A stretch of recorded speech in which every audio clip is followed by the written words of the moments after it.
If you get this error message on Apex Legends and the error says unable to connect to EA servers, please check your internet connection and try again. Now I will guide you on how to resolve this issue, so make sure to listen to this tutorial very carefully. Now this error message would say unable to connect to EA servers on Apex Legends, as you see it here on the screenshot.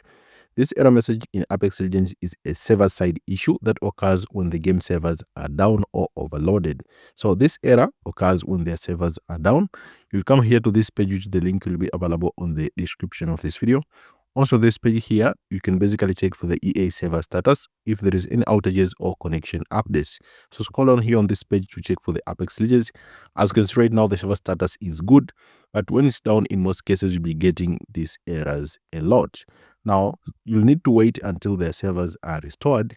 In the meantime, while you wait, you can try the following: restart your device and the router, or use a different network, such as using your phone hotspot or another Wi-Fi connection, since some people reported this works sometimes. But in most cases, you'll get this error when their servers are down. You can basically wait like 4 to 3 hours and the issue should just resolve by itself. In the meantime, while you wait, you can try to restart your device and the router. Use a different network, such as using your phone hotspot or another Wi-Fi connection.